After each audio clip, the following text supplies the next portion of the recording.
Welcome to the Coaching Book Club podcast, the show that empowers coaches through books. I'm Christy Stuber, here with my friend and co-host Ken McKellar, and today we're talking about Humble Inquiry, the third edition, by Edgar and Peter Schein. If you've ever wondered how to deepen trust with your clients, respond to advice seeking with integrity, or sharpen your presence in the moment, this book is going to speak to you. Here's what you can expect in this episode. First, we'll start with a quick overview of the book, what it's about, and why it matters to coaches like you. Next, we'll break down 3 key takeaways that stood out to us and share how you can apply these insights to your coaching practice. And finally, we'll explore how these concepts connect to real-world coaching challenges and help you build confidence, tackle imposter syndrome, and grow as a coach. Whether you've read this book before or are hearing about it for the first time, you'll leave with actionable tools to strengthen your skills. So let's get started. Hey, Ken. Hey, how you doing? Good. That's How are good. you today? I'm doing borderline phenomenal. Mm. Borderline phenomenal.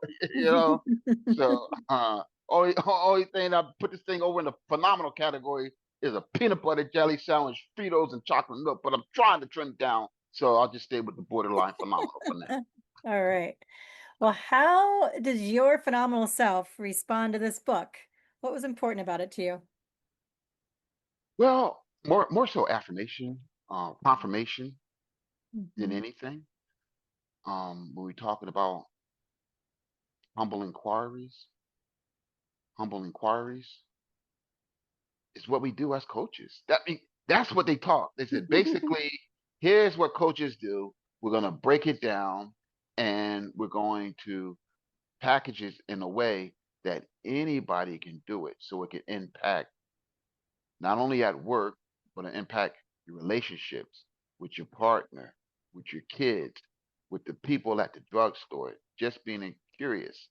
And I enjoyed now they didn't go into it, closing the questions, opening the questions. I mean, they did talk about that, but they didn't say this is closing it and the importance of two and why that makes it better. But they did talk about it. I mean, it was clear the power of open-ended questions and some of the responsibilities conversations can have with utilizing closed-ended questions. Just as important, right? Um, so those are some of the things that I was really excited about as I kind of read this book. Yeah. I had the same takeaway you did. The way they talk about humble inquiry is a job description for a coach. In coaching, we're balancing 3 things. We're trying to build the relationship. We're trying to be helpful without doing it for the client. And we're helping our clients decipher their own situations. And that's really what humble inquiry is all about. And then layer that on with coaching presence, which is the situational awareness that they talk about in the book. What's going on with me, with the client, between us. To me, this is all what we do as coaches. So, what is the first specific takeaway that you have from the book? Johari, is that how you say it? Mm-hmm. Johari Window? Mm-hmm. Yeah. I think that coaching is the opportunity to make friends with your blind spots. Mm-hmm. And I mean, that's what Johari Window's talking about in the open area, the blind spot, the hidden area, and the unknown. But through coaching, I mean, really understanding that blind spot, shining light on it, and then deciding what you want to do with it, then actually taking action and doing something with it. Well, I think it starts with conversation. I think it starts with questions. I think it starts with relationship. I think it starts with the high five of a coaching relationship. Okay. I mean, trust, safety, right? Mm-hmm. Respect, um, rapport, and connection. Yeah. Yeah, and the only way we can find those blind spots is when we can slow things down enough and create enough trust between us and the clients that they can start to see the blind spot. And I think all the things you just said, right? How can we slow down, staying curious, inviting and not assuming, um, builds that trust. So now the client might be more willing to explore what they know, what they don't know about themselves, or maybe what they know about themselves, but they don't want anyone seeing about themselves, which I think is also part of Johari's window. I like it. I like what you said in terms of slow down. Mm. And I think that that is key because we don't talk about that enough because that's a lot of the role of the coaching, right? Is to kind of get to the thing behind the thing. Mhm. And once we get there, then what do we want to do with it as we look at it, right? How does it make sense in our world now? What is it saying in our world now? Is it the same tune as when it was useful before? Or do we have to put on some James Brown and put it on the good foot? I'd love to see your James Brown impression. Yeah, I was remembering a client, a new client I had last week, and they were very eager to get to the solution. And I could feel myself being pulled into that eagerness and also remembering we need to slow this down a little bit because I don't even know that I know where we're going. And if I don't know where we're going, then that's not going to get us there either. So I felt like myself doing a lot of checking in. What are you more clear about now? Where are we now? Where would you like to go next with this person? And then I noticed that they did slow down with me. And then they were able to get to some different thinking versus me telling them, here's what you do. Because I don't actually know what they should do. You know, do you remember when we talked about the 4x4 relay or the relays? Did we talk about that? No, he talked about it in his Oh, book. He oh talks yes, about in yeah, the mhm, baton. yeah, right, passing the baton. Now, I I ran track. Yeah, I was that first leg. Stick and you pass the baton, right? And the cool thing about running a relay is you take off, and when you're running and get ready to pass that baton to the next person, you yell go, and that person actually starts running because if you didn't yell, it almost come to a stop or a collision if he don't start running. So you say yell go, and he take off, right? And my momentum allows me to catch up to him, and then I say stick, and he just throw that hand back, not even look, just throw that hand back, and then you can hear that baton hit that the palm of the hand, right there, and he grab it, bing, go, you hear the crowd go, woo, woo. Well, I said that to say this. It's the same thing in the coaching session where you allowing the momentum of the conversation to take you there, right? Wherever there is for the client that you've established. Yes, I love that metaphor. So I'm thinking about applying it to my client last week. And I was still stopped and she was running down the track. Mhm. And I didn't know when to start running to catch up with her because I didn't know what we were doing and where we were going. Right, And so the work I was doing was actually to slow her down a little bit so that I could catch up to her and then we could run right, together. right, right. Oh, great metaphor. Thank you. Thank you. It What makes me what think a did you? little bit of a takeaway, if I can share.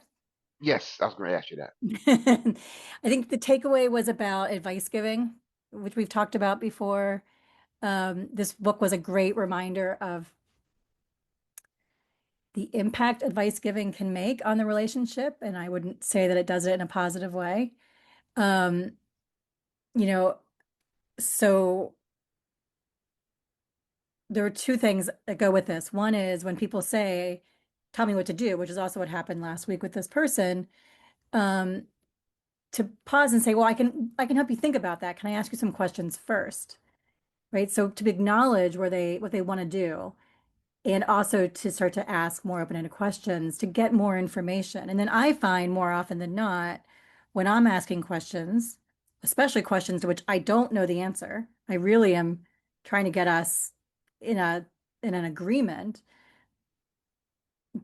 that will create the clarity the client needs to start to see something different in the situation that they wanted me to tell them what to do about, which we know again affects the relationship, disempowers people, and isn't likely to be sustainable.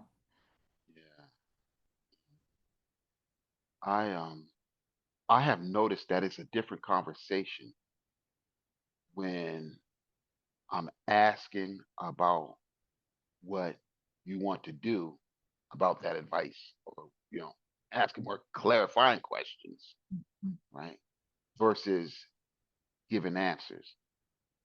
It's a different experience. A lot of times, especially my kids ask me a lot of questions. Oh, they want advice, but they don't really want advice, you know. Mhm. And I sometimes fall into that trap where now they're sitting over there swiping left and right to my suggestions. Nope, Dad. Mm-mm, Dad. That's silly. That's nope. Why would you do that? And I'm like doing the double dutch of advice giving. Anytime I feel that, I was like, ooh, how did I get here? Even in the coaching sessions, how did I get here? So remembering the importance of asking those questions. And he don't just talk about inquiry, but he talks about humble inquiry and talks about three other different types of questions, of inquiry questions, which was interesting to me. Mhm. Michael Bungay Steiner wrote the foreword to this book, and he has a great quote in there where he says, when giving advice is your default response, it's corrosive. You're saying time and time again, I'm better than you. And it's certainly not the intention. It certainly, I think we think we're helping. You think you're helping your daughters. We think we're helping our clients. There's another message that kind of rides under it, which is why your daughters say, nope, no thanks, try again. Um, but if we can connect with them and say, I'm not better than you, I don't know the answer, but I'll help you figure this out. Or even, hey, tell me a little bit more information about what you want. Let's start there. Always talk about giving advice. And somebody says, "Hey Ken, you know, I want to come to Florida to visit you." And then I say, "Oh yeah, that's great. Just get fly on down here, and you can." And I don't know why they're coming. I don't know when they're coming. I don't know how long they want to stay. I don't know who they're bringing. I don't know any of that information. So before I can give any kind of advice, I need to know some. Okay, when you coming? How long you coming? You coming for a week? You plan on staying down here, or you just coming from a job interview and leaving it? Or you coming because you're going to Disney World and you want to hang out there, or is it land? I don't Disney. You're going to Disney, you want to hang out there, Mhm. or I mean, what is it? Tell me how to get a promotion. Tell me a little bit more about what it is that you want. Well, I just want a promotion. I said, okay. So do you want to work more? Do you want to work less? Or you want to leave out of this job because you've outgrown it, or it's too complicated? Do you want to be a people manager? Do you want technology? Talk to me. I mean, right? So it would be almost presumptuous. Presumption. It'll be ludicrous, right? And I like this song, for me to think that I know better than this person when I don't know what he wants and where he's going, or what his level or definition of thriving is. Mhm. Yes, exactly. I said a lot for you to edit there. Not editing you out, my friend. I do have a question for you, and I didn't prep you for this, so we'll see how it goes, but I'm sure you'll have an answer. In this book, they talk about levels of relationship. Level one is transactional, level two is personal, which is more about trust, and level three is intimacy. Do you remember that? Yeah, we actually started with level -1, These are level minus. domination. Right. Remember that? Yes, Yeah, yes, yes. he didn't touch on it, but he Yeah, taught that was his -1. yeah. Um, yeah. So What's your question? where do you think coaching sits? Which level? I think coaches sits right in between well, 1, 2, and 3. Because I do think there are coaching opportunities where the client wants more of that transactional relationship. Right? So, but I also believe that sometimes you can start out with a coaching relationship that's more transactional, and then as the coachee becomes more comfortable with either you, the process themselves, or whatever, then they're ready to say, okay, I'm ready um, to be more uh, Be more personal, share more personal kind of information and Mhm. exactly. Mhm. And I think that also comes with a level of competency for, you know, cultivating that trust and safety. Mhm. So I think that's all a part of it. So where does it sit? One, two, and three. All of that is a part of coaching. What are your thoughts? Yeah, I agree with you about one and two. My question around three was level three seems to require a give and take of intimacy.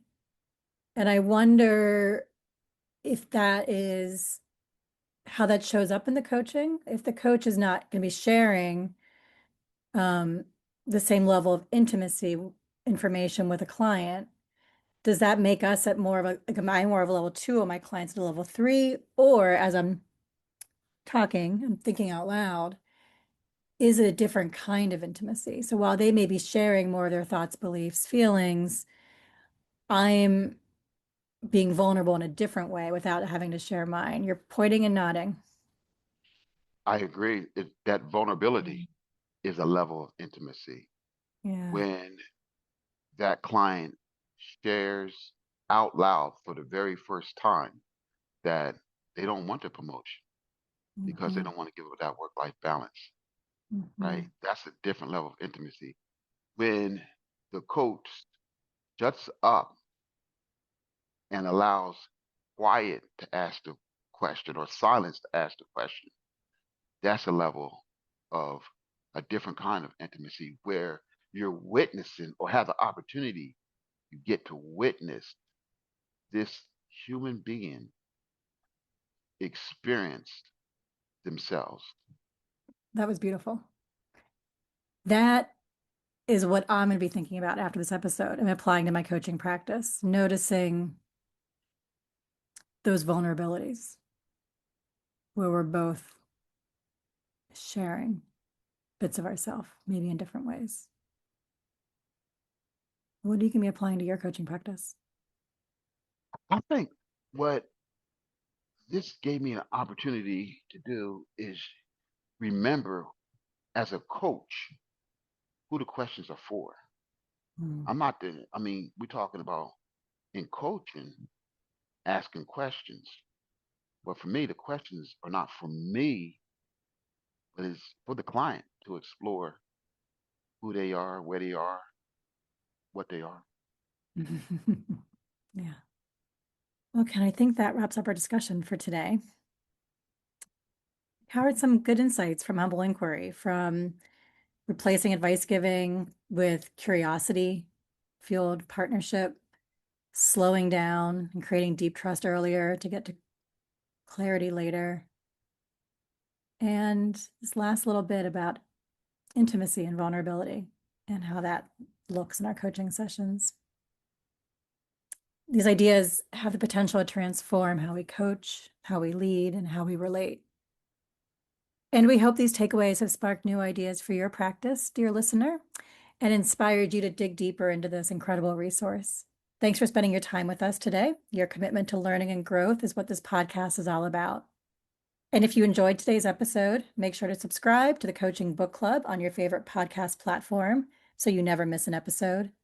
And in the show notes, you can find a link to the book guide for this book so you can earn CCEs while reading. We'd also love to connect with you on LinkedIn. Follow us for even more coaching insights and updates about upcoming episode. And we're always on the lookout for new books to review. If you've got a favorite that's made an impact on you, send us a message. It might be featured in a future episode. Thanks for being part of our community. And until next time, happy coaching.